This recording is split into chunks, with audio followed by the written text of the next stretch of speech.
Lecture 9। American depository receipt ADR और global depository receipt GDR पर notice. Depository receipt D R एक परक्राम्य negotiable bank प्रमाण पत्र है जो किसी विदेशी कंपनी के शेयरों का प्रतिनिधित्व करता है जिससे वह कंपनी अपने देश के बाहर के बाजारों से पूंजी जुटा सकती है। 1. अमेरिकन डिपॉजिटरी रिसिप्ट एडीआर, पूरा नाम अमेरिकन डिपॉजिटरी रिसीट। जारी करने का क्षेत्र ये केवल संयुक्त राज्य अमेरिका यूएसए के वित्तीय बाजारों में एक अमेरिकी डिपॉजिटरी बैंक द्वारा जारी की जाती हैं। उद्देश्य अमेरिकी निवेशकों को अमेरिकी डॉलर में विदेशी कंपनियों के शेयर खरीदने में सक्षम बनाना। व्यापार इनका व्यापार एनवाईएसई और नैस्डैक जैसे अमेरिकी स्टॉक एक्सचेंजों पर होता है। 2. ग्लोबल डिपॉजिटरी रिसिप्ट जीडीआर, पूरा नाम ग्लोबल डिपॉजिटरी रिसीट।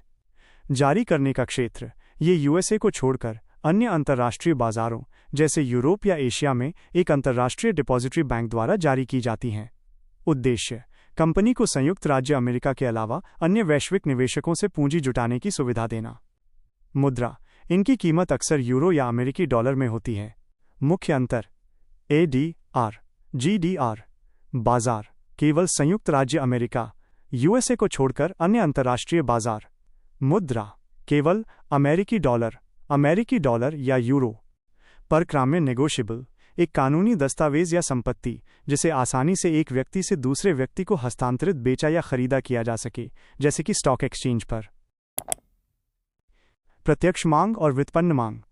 मांग डिमांड के दो मुख्य प्रकार ये निर्धारित करते हैं कि किसी वस्तु की आवश्यकता क्यों उत्पन्न होती है। 1. प्रत्यक्ष मांग डायरेक्ट डिमांड। विशेषता विवरण अर्थ उन अंतिम वस्तुओं और सेवाओं की मांग जो उपभोक्ता की आवश्यकताओं को सीधे संतुष्ट करती हैं। प्रकृति उपभोग के उद्देश्य से की गई मांग। उदाहरण भोजन, भूख शांत करना, कपड़े और मोबाइल फोन। 2. व्युत्पन्न मांग डिराइव्ड डिमांड।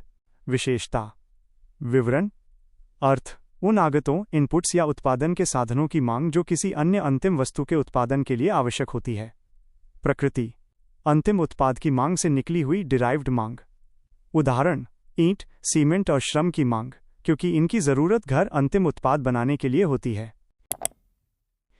पिंक टैक्स विशेषता विवरण अर्थ ये लिंग आधारित मूल्य भेदभाव जेंडर बेस्ड प्राइस डिस्क्रिमिनेशन का एक अनौपचारिक शब्द है।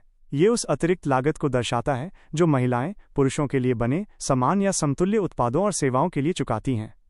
प्रकृति ये कोई सरकारी कर नहीं है, ये एक व्यावसायिक रणनीति है जिसके तहत कंपनियां महिलाओं को लक्षित टारगेट उत्पादों पर पुरुषों के उत्पादों की तुलना में अधिक कीमत वसूलती हैं।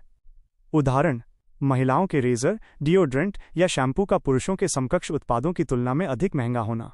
इसी तरह महिला हेयर कट के लिए अक्सर पुरुषों की तुलना में अधिक शुल्क लेना।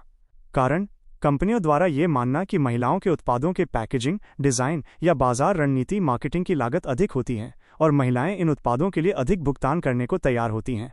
प्रभाव यह महिलाओं पर अतिरिक्त आर्थिक बोझ डालता है और लिंग आधारित असमानता को बढ़ाता है।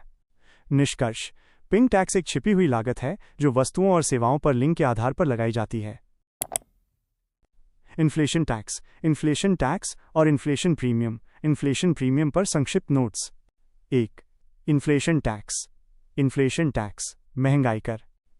बिंदु विवरण अर्थ ये कोई वास्तविक सरकारी कर नहीं बल्कि उच्च मुद्रास्फीति इन्फ्लेशन के कारण लोगों की नकदी कैश की क्रय शक्ति परचेजिंग पावर में होने वाली कमी है। ये एक अप्रत्यक्ष लागत या छिपा हुआ कर है। कार्यविधि जब सरकार खर्च के लिए अधिक मुद्रा छापती है, राइटरों बाजार में पैसे की आपूर्ति बढ़ती है, राइटरों महंगाई इन्फ्लेशन बढ़ती है, राइटरों आपके पास रखे पैसे का मूल्य घट जाता है।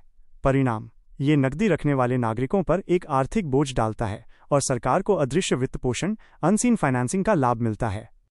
निष्कर्ष ये वर्तमान उच्च मुद्रास्फीति के कारण होने वाला नुकसान है। 2. इन्फ्लेशन प्रीमियम महंगाई अधिभार।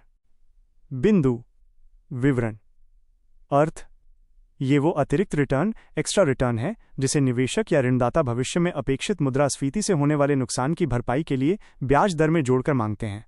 उद्देश्य निवेशक के निवेश की वास्तविक क्रय शक्ति को बनाए रखना। संबंध ये सांकेतिक ब्याज दर नॉमिनल इंटरेस्ट रेट का एक घटक है। सूत्र साधारण सांकेतिक ब्याज दर इक्वल्स वास्तविक ब्याज दर जोड़ इन्फ्लेशन प्रीमियम। निष्कर्ष ये भविष्य की अपेक्षित मुद्रास्फीति की भरपाई के लिए एक अग्रिम भुगतान कॉम्पेंसेशन है। 3. मुख्य अंतर। आधार। Inflation tax. Inflation premium. प्रकृति। क्रय शक्ति में कमी का नुकसान। अपेक्षित नुकसान की भरपाई के लिए अतिरिक्त आय। प्रभावित। नकदी रखने वाले उपभोक्ता। निवेश ऋण देने वाले निवेशक ऋणदाता। स्थिति। वर्तमान महंगाई के कारण होता है, भविष्य की अपेक्षित महंगाई पर आधारित होता है।